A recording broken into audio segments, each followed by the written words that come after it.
परम सत्कार योग गुरु प्यारी सात संगत जी, राधा स्वामी जी।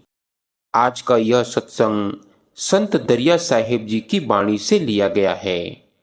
आज के इस सत्संग का विषय है कि शबद धुन द्वारा आत्मा की चढ़ाई कैसे होती है। सत्संग बड़ा ही महत्वपूर्ण और रूहानियत से भरा हुआ है। आप जी से बेनती है कि सत्संग को ध्यान पूर्वक सुने और साथ ही विनती की जाती है कि चैनल को सब्सक्राइब कर बेल नोटिफिकेशन को आल पर जरूर दबा लेवे, ताकि जो भी हम सत्संग वीडियोस अपलोड करें सबसे पहले आप जी तक पहुंच सके। संगत जी, हाल ही में हमने एक साखी अपलोड की है जो नाम लेकर पूजा पाठ करते हैं उनके विषय में। अगर आपने नहीं सुना है तो ऊपर आई बटन और इस सत्संग के एंड स्क्रीन में आपको मिल जाएगा, आप जी जाकर सुन सकते हैं। तो चलिए आज का यह सत्संग वीडियोस आरंभ करते हैं और सुनते हैं कि दरिया साहिब क्या कहते हैं। आप जी हमें सबसे पहले तो हमारे इस शरीर में निवास परमात्मा के विषय में छोटा सा दृष्टांत देते हुए कहते हैं कि जिस प्रकार अंधे को चमकता हुआ सूरज दिखाई नहीं देता, उसी प्रकार अज्ञानी को अपने अंदर प्रकाश पुंज परमात्मा दिखाई नहीं पड़ता। मृग की अपनी ही नाभि में कस्तूरी होती है, पर अज्ञानतावश वह उसे बाहर घास में ढूंढता फिरता है। दूध के अंदर ही घी रहता है, पर जब तक हम उचित युक्ति का सहारा नहीं लेते तब तक उसे नहीं निकाल सकते। इसी तरह जब तक हम सदगुरु की बताई हुई युक्ति का सहारा नहीं लेते, अपने अंदर विराजमान परमात्मा के दर्शन नहीं कर सकते। जिस प्रकार समुद्र के अंदर डुबकी लगाने वाला समुद्र की गहराई में जाकर रत्न को निकाल लेता है, ठीक उसी प्रकार शब्द या नाम का अभ्यास करने वाला अपने अंतर में जाकर परमात्मा को प्राप्त कर लेता है। संत या सदगुरु हमें अपने आंतरिक दर्पण को साफ करने के लिए शब्द धुन या नाम का साधन बताते हैं। यह साधन मानो आंतरिक आंख को साफ करने का अंजन है। जब हम इसके द्वारा अपनी आंतरिक आंख को साफ कर लेते हैं, तब हम खुद अपने अंदर परमात्मा का दर्शन कर लेते हैं। परमात्मा हमारे शरीर के अंदर निवास करता है। वह घट घटवासी है, पर हमारे हृदय रूपी दर्पण पर बहुत अधिक मैल जमी हुई है। इसीलिए हम अपने अंदर परमात्मा को नहीं देख पाते। जब हम सदगुरु की बताई हुई युक्ति से अपने हृदय रूपी दर्पण को साफ करते हैं, तब हमें अपने अंतर में परमात्मा स्पष्ट रूप से दिखाई देता है। परमात्मा इस शरीर से अलग नहीं है, सब कुछ मनुष्य शरीर के अंदर है। परमात्मा से मिलने की युक्ति के द्वारा ही उसे प्राप्त किया जा सकता है। बिना युक्ति के कुछ भी नहीं मिलता। जो कोई यह तरीका अपनाता है, वह आमने सामने परमात्मा का दर्शन कर सकता है। धन्य है वह कारीगर परमात्मा जिसने इस श्रेष्ठ सुंदर मानव शरीर को बनाया और संवारा है। ऐ मानव, तू भाग्यवान है कि तुम्हारे शरीर रूपी दर्पण में परमात्मा अपना स्वरूप दिखा रहा है। जब तुम्हारे हृदय में प्रभु के प्रति सच्चा प्रेम पैदा हो, तो किसी सच्चे गुरु के पास जाकर उनसे परमात्मा से मिलने का मार्ग पूछो। वे ही प्रभु का ठिकाना बताते हैं कि हमारे अपने आप के अंतर में ही परमात्मा का निवास स्थित है। कहते हैं, हे मानव, परमात्मा से मिलने का मार्ग अपने हृदय की आंखों से देखो। वह तुम्हारे सामने प्रत्यक्ष मौजूद नजर आएगा। वह नाम के प्रभाव से प्रकट होता है।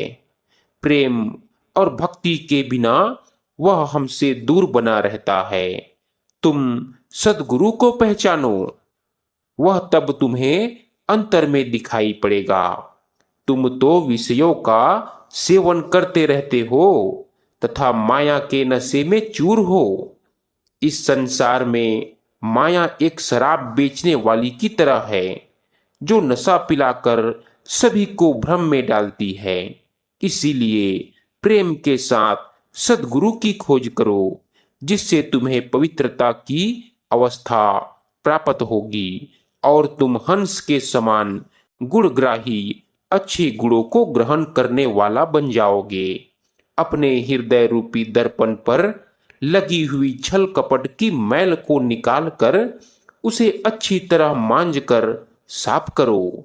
फिर नाम के अभ्यास द्वारा शब्द धुन को पकड़कर आंतरिक पलकों को उघार कर देखो। तुम्हें जगमगाती और चमकती हुई ज्योति दिखाई देगी, जो नाम की पहचान है। इस ज्योति या प्रकाश से जब तुम्हारे हृदय में उजाला फैल जाएगा तो तुम्हारा हृदय अपने आप निर्मल हो जाएगा।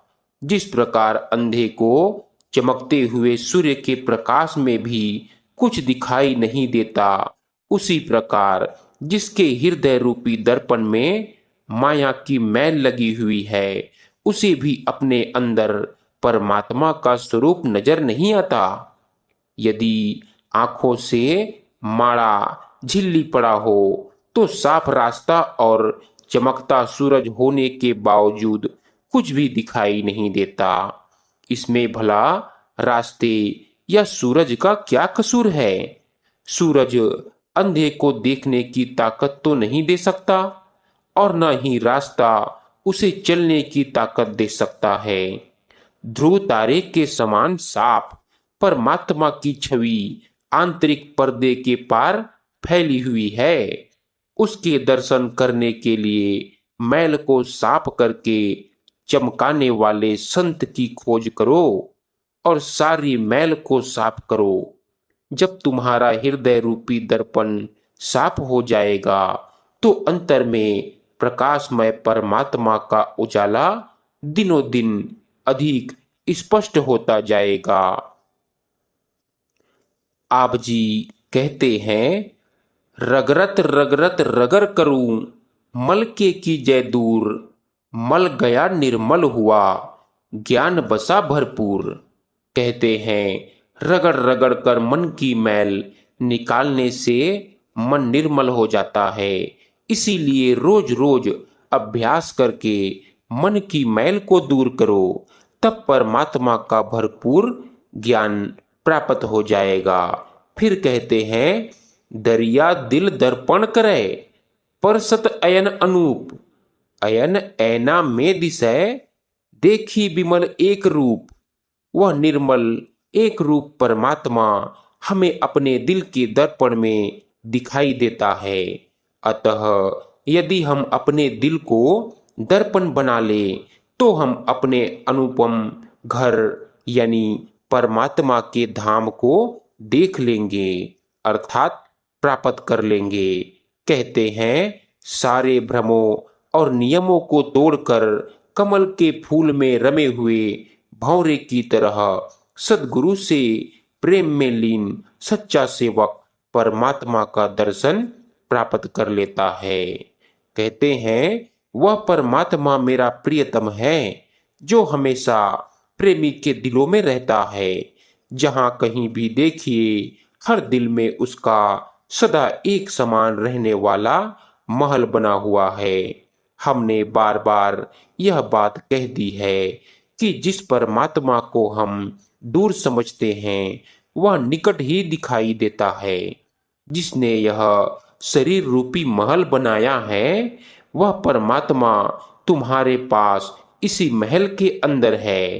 फिर दरिया साहब कहते हैं, दिल दरिया दर्शन देखिए अंजन करु गुरु ज्ञान, अगम निगम गति कंठ है विमल चरण चित्त ध्यान।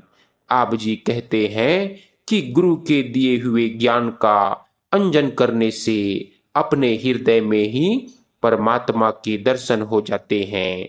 चित्त में गुरु के निर्मल चरणों का ध्यान करने से अपने आप वेदों शास्त्रों का ज्ञान कंठस्थ हो जाता है। फिर कहते हैं कि सबके शरीर में व्याप्त रहने वाला परमात्मा हमारे अंतर में सदा प्रकट है, परंतु हमारे मन में दुनिया की मैल समाई हुई है, इसीलिए वह दिखाई नहीं देता। विचार पूर्वक आंतरिक अभ्यास द्वारा देखने पर वह हम सबके अंदर उसी प्रकार दिख पड़ता है जैसे दर्पण में हमारा प्रतिबिंब दिखता है। जब मन प्रभु प्रेम की सुगंध में लीन हो जाता है तो कुबुद्धि पैदा करने वाला काल और मन अपने आप दूर हो जाता है। जब आत्मा की सूरत नामक शक्ति अंतर में खोज करती है तब निरत भी अंतर समा जाती है। फिर जीव को पूर्ण ब्रह्म ज्ञान प्राप्त हो जाता है। दरिया साहेब कहते हैं कि ऐ समझदार मनुष्य सुनो, मैं तुम्हें सच्ची वाणी का भेद सुनाता हूँ। इस भेद को जाने बिना हंस यानी आत्मा परमात्मा के पास नहीं जा सकता।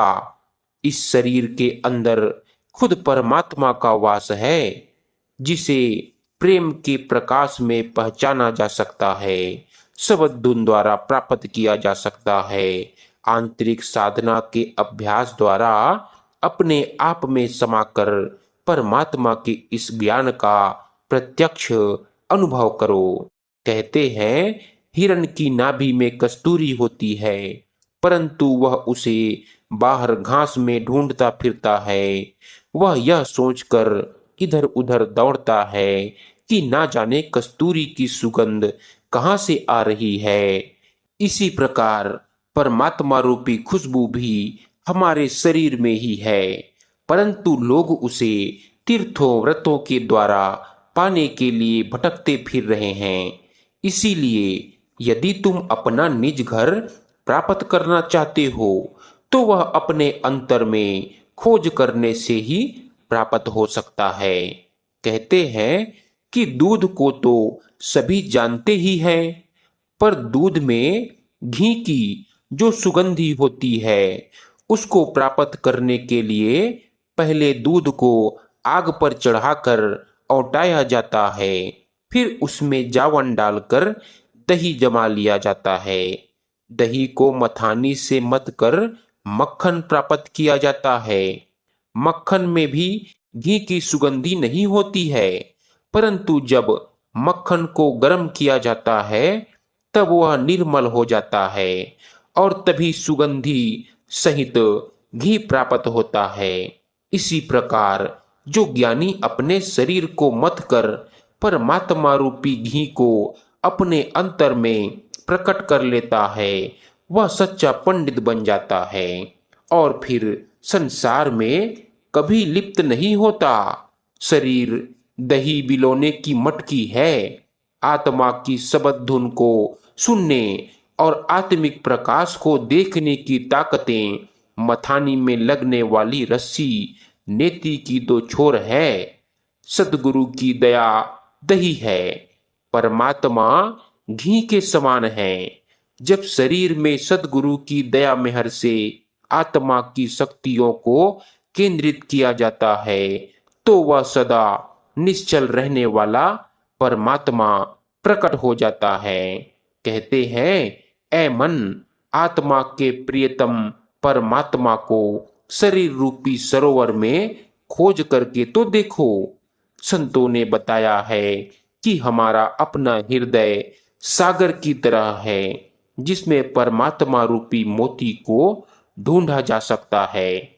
जब सदगुरु की शरण प्राप्त होती है तभी परमात्मा की प्राप्ति कर काल यानी मौत की अकड़ को रौंदा जा सकता है। हृदय रूपी सागर में परमात्मा रूपी कीमती रत्न है। धन्य है वह जो जीते जी मरना जानता है। वह अपने ही अंतर में डुबकी लगाकर इसे प्राप्त कर लेता है और तब इसे बाहर भी परमात्मा प्रत्यक्ष रूप से दिखता है।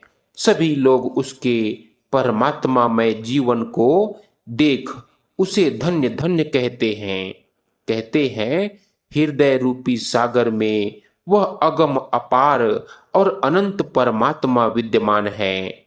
वह सब प्राणियों में विद्यमान है तथा सभी जीव उसी एक परमात्मा में समाये हुए हैं।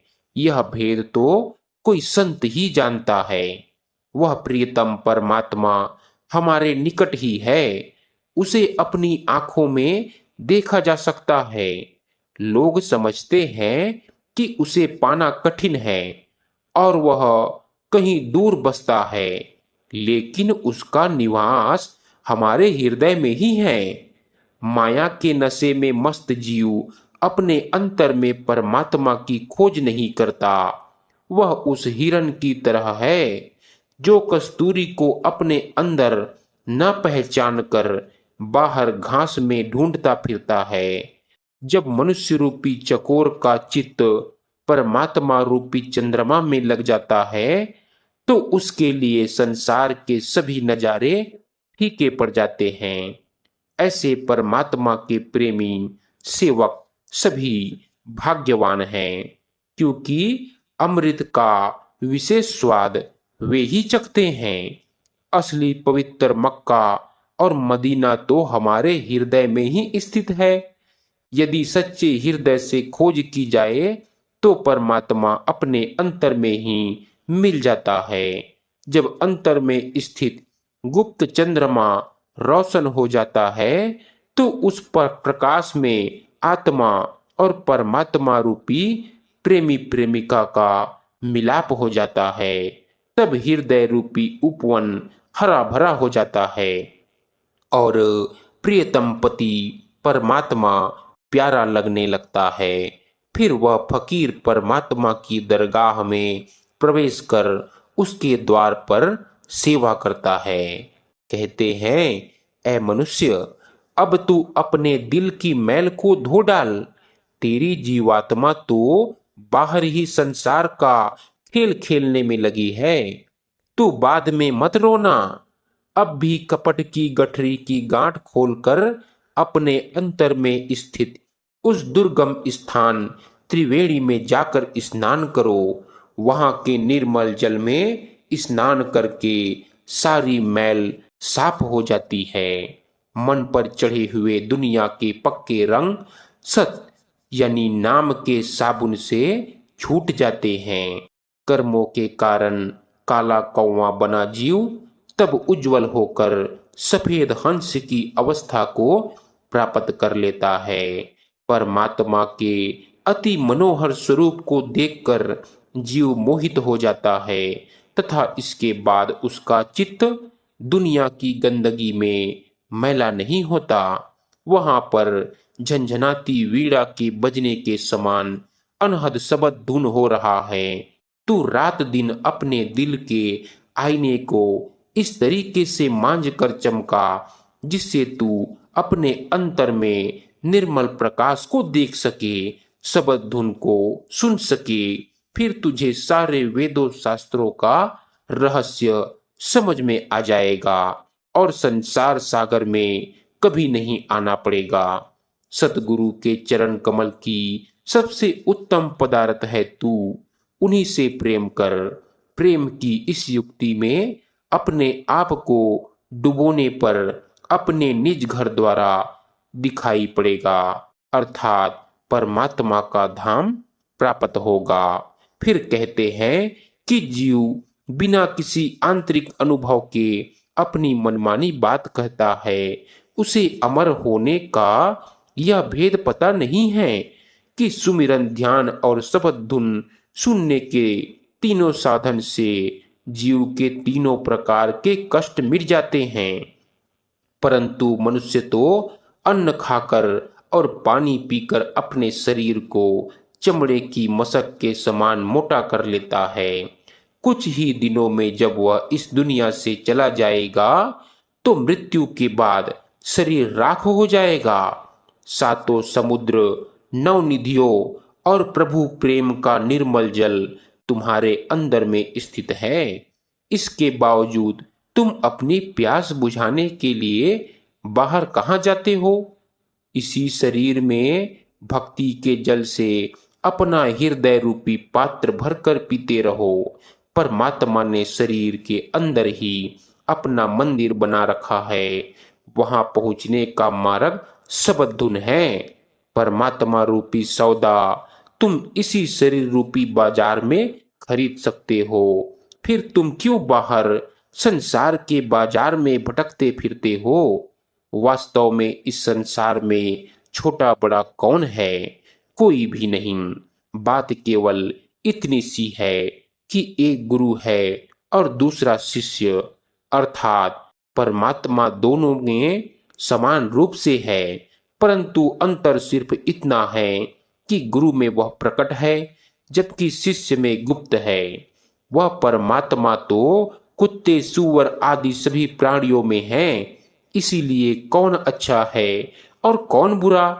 फिर भी यह जीव काल की नकारात्मक और भटकाने वाली शक्तियों के सुमिरन में ही लगा रहता है, जिसका परिणाम यह होता है कि काल उसके गले में अपना फंदा डाल देता है तथा इस प्रकार शब्द का ज्ञान न होने से जीव मनुष्य जन्म की बाजी हार कर संसार सागर में चला जाता है। अब आप जी बड़े प्यार से समझाते हुए कहते हैं कि शबद धुन द्वारा हमारी आत्मा की आंतरिक चढ़ाई कैसे हो सकती है। आप जी कहते हैं कि सदगुरु से नाम या शब्द का भेद प्राप्त करने के बाद ही साधक परमार्थ की सच्ची साधना में लगता है। आदि से अंत तक परमार्थ की पूरी साधना शरीर के अंदर की जाती है। बाहिर्मुखी साधन में लगे साधक ना तो अपने अंदर प्रवेश करते हैं और ना ही उन्हें किसी आंतरिक राज का पता चलता है। सदगुरु ही हमें अंदर जाने का तरीका बताते हैं और आंतरिक यात्रा का पूरा भेद समझाते हैं।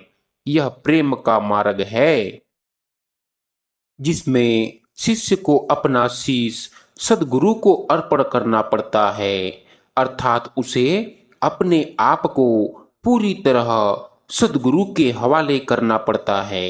सबसे पहले प्रेमी साधक भक्ति पूर्वक पूरी एकाग्रता के साथ सदगुरु के द्वारा बताए गए पवित्र वर्णात्मक नामों का सुमिरन करता है। इसके फलस्वरूप आत्मा की अंदर देखने और सुनने की शक्तियां, जिन्हें हम सूरत और निरत कहते हैं, वह जागृत होती है।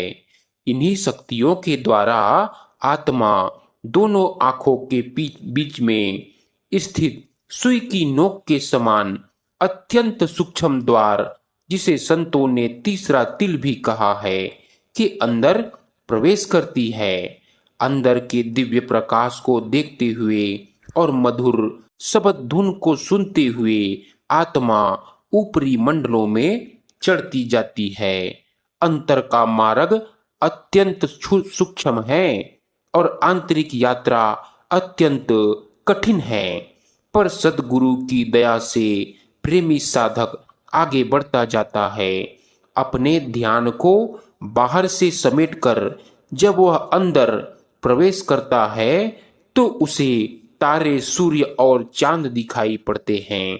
धीरे धीरे आगे बढ़ता हुआ वह सहस्रदल कमल नामक केंद्र में पहुंचता है, जहां हीरे मोतियों के दिव्य प्रकाश की जगमगाहट है और जहां मधुर अनहद शब्द धुन सदा गूंजती रहती है। इस अनुभव को प्राप्त कर साधक अत्यंत पुलकित होता है। फिर एक टेढ़ी सुरंग से होता हुआ, जिसे बंकनाल या बंक कमल कहते हैं, वह इंगला, पिंगला और सुषमना के संगम पर पहुंचता है, जिसे त्रिवेणी कहा जाता है। यहाँ वह जी भरकर अमृत पीता है। यहाँ से आगे जाकर वह 10वें द्वार में प्रवेश करता है और सतगुरु की सहायता से शून्य को पार कर भंवर गुफा में प्रवेश करता है। यहाँ उसे दिव्य मुरली की धुन सुनाई पड़ती है। काम को पूरी तरह वश में किए बिना कोई भी इस धुन को नहीं सुन सकता। यहाँ जीव को परमात्मा से अपनी अभिन्नता का बोध होता है। सोहं मैं वही हूँ की वास्तविक अनुभूति होती है। अपूर्व सुगंधित के झोंकों और शब्द धुन की सुरीली तान का आनंद लेते हुए साधक यहाँ से आगे बढ़ता है। यहाँ की आकर्षक शब्द धुन से खींचकर वह उस दुर्गम लोक में जा पहुंचता है जो उसका मूल धाम और परम पुरुष का अपना निवास स्थान है। केवल संत ही इस अनुपम और अवर्णनीय लोक में, जिसे सतलोक या छपलोक कहते हैं, परमात्मा के साथ सदा विहार करते हैं। जो सार शब्द की साधना करता है वह आदि से अंत तक सब कुछ शरीर के अंदर देखता है। जो जीव सच्चे शब्द का भेद समझ लेता है वह संसार की मैल से मुक्त होकर निर्मल हो जाता है। वह सेवक जन्म मरण से रहित अनश्वर सतलोक में पहुंचकर अविनाशी परमात्मा का अद्भुत नजारा देखता है। शब्द का यह भेद सद्गुरु से किसी सौभाग्यशाली जीव को ही मिलता है। शब्द साधना से वह निर्मल हो जाता है तथा उसे फिर संसार की मैल कभी नहीं छू सकती। शब्द धुन सबके शरीर के अंदर समाई हुई है, लेकिन इस शब्द का भेद कोई नहीं जानता। संसार में ऐसे बहुत से योगी और विभिन्न संप्रदायों के गुरु हैं जो कभी भी अपने अंदर जाकर ध्यान को इस शब्द में नहीं ठहराते। वे ना तो संसार सागर से पार जाने का विचार करते हैं और ना ही इस भेद को समझने की कोशिश करते हैं कि जो परमात्मा जन्म मरण की सीमा से परे है उसने क्यों संसार में आकर सद्गुरु के रूप में जन्म लिया है।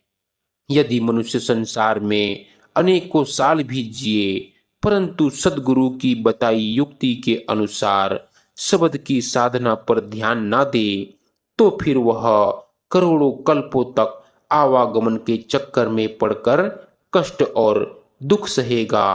वह कभी भी सतलोक नहीं पहुंच पाएगा तथा बार बार यमदूतों के ही आने की आशा रखेगा। जब कभी वह सद्गुरु का सेवक बनेगा अर्थात शब्द धुन को सुनेगा तभी जाकर कहीं उसे यमराज के डर से छुटकारा मिलेगा। कहते हैं कि मन के स्थिर होने से भक्ति दृढ़ होती है तथा उस शब्द से मिलाप होता है जो सार वस्तु है। उसे प्राप्त करने के लिए पहले ध्यान को पूरी तरह से एकाग्र करके स्थिरता पूर्वक आत्मा को ठहराना चाहिए। ऐसा करने से आत्मा की अंतर में देखने की शक्ति निरत तथा सुनने की शक्ति सुरत अपने आप अंदर चली जाती है। अंदर जाने से धुनात्मक नाम का अनुभव प्राप्त होता है जिससे प्रेम उमड़ जाता है, अंधकार दूर हो जाता है और आंतरिक आकाश से अमृत की वर्षा होने लगती है। तब जीव के सभी संशय दूर हो जाते हैं और वह प्रभु प्रेम के मार्ग पर चलने लगता है। इस प्रकार जो अपने अहंकार को पूरी तरह से मिटाकर अपने आप को सद्गुरु के हवाले कर देता है उसे फिर किसी के कहने की कोई परवाह नहीं रहती।